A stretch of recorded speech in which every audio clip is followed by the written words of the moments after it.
Assalamualaikum. How are you all? Welcome back to our online class. Happy New Year 2021. Yes, my 10th class children, we were doing the lesson reproduction, second part of it.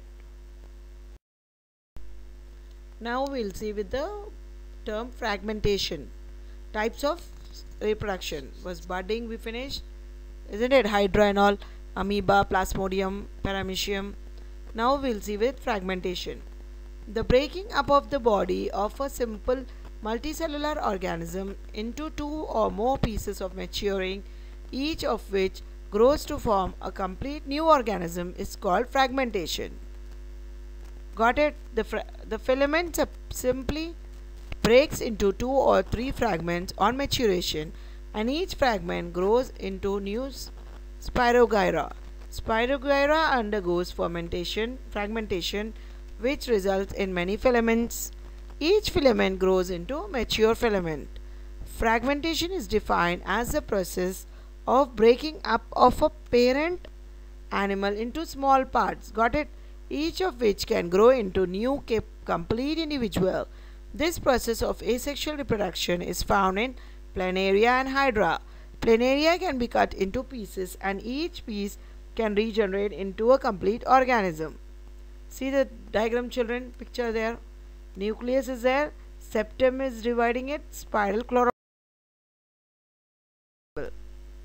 Next is the term parthenogenesis. It is a form of reproduction in which an egg can develop into an embryo without being fertilized by a sperm.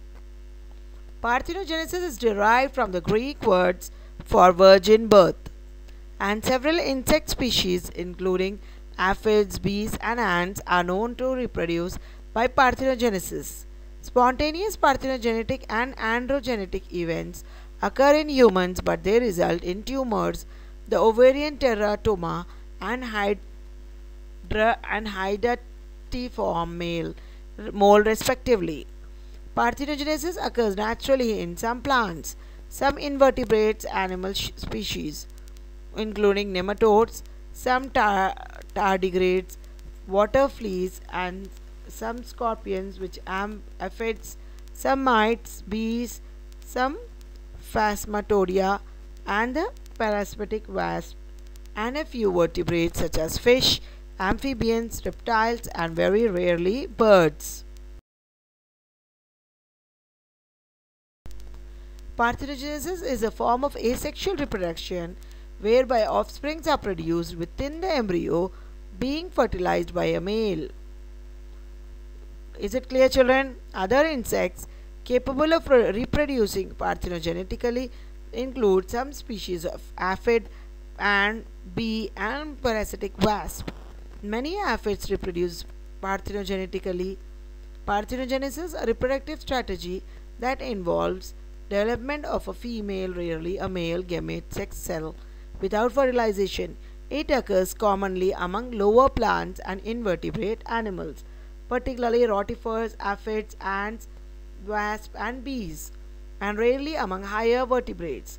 In botany and horticulture, parthenocarpy is a natural or artificially induced production of fruit without fertilization of ovules, which makes the fruit seedless.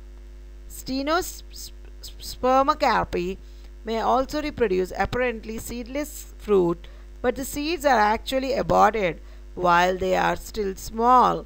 Parthenocarpy development of fruit without fertilization. The fruit resembles a naturally produced fruit, but it is seedless. The only difference is that it is seedless. Understood? Inside the seeds are not there of that fruit.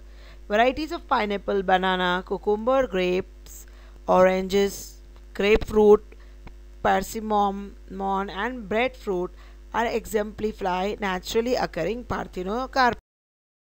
Assalamualaikum. How are you all? Welcome back to our online class. Happy New Year 2021.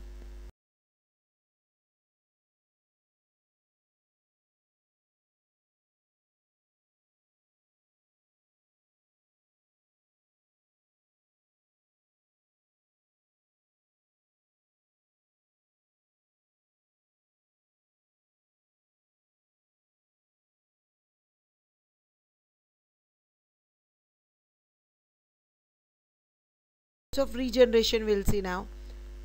They are mainly of two types. First one is reparative regeneration and second is restorative. Reparative means repairing. In this multicellular organism has the power only to repair certain damaged cells of the body. It is common phenomenon observed in both invertebrates as well as the vertebrates. Regeneration is different from reproduction. For example, Hydra performs regeneration but reproduce by the method of budding. Echinodermata such as sea star, crayfish, many reptiles and amphibians exhibit remarkable example of tissue regeneration. In the context of regeneration, each cell's fate is dependent on these molecules and their interactions to derive them to divide, to remain the same or to die. Cells adjust the rate at which these mechanisms are activated to control the growth, replication and death in response to their. What is the vegetative reproduction? It's seen in vegetables, you can see in the picture. Old stem, new shoot develops on it, swollen roots are there, tuber type, buds are there. Vegetative reproduction using plant cutting to reproduce plants from the existing plants. You can see in the onion, in potato, in ginger, isn't it, in the pictures? Strawberry. This is all vegetative propagation by rhizome in ginger takes place. Vegetative reproduction is an asexual reproduction method of plant reproduction that occurs in its leaves, roots and stem. This can occur through fragmentation and regeneration of specific vegetative parts of the plants. Propagation, children. What is this natural vegetative propagation? It occurs when an auxiliary bud grows into lateral shoot and develops its own roots as known as adventitious roots. Plants have structures allowing natural vegetative propagation includes bulbs, rhizomes, stolons and tubers. The major methods of asexual propagation are cutting, layering, division, budding and grafting. Cutting involves rooting a several piece of parent plant. Layering involves rooting a part of the parent and then severing it. And budding and grafting is joining two plant parts from different varieties. What happens in natural asexual reproduction?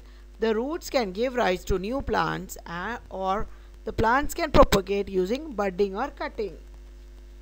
In grafting, parts of plant is attached to the root system of another plant.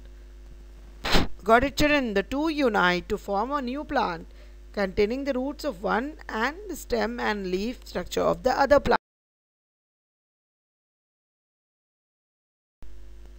We'll conclude the lesson for today with our homework. First question, what is fragmentation? Second question, define parthenocarpy. And the third question, describe vegetative propagation. Got it, children? Thank you.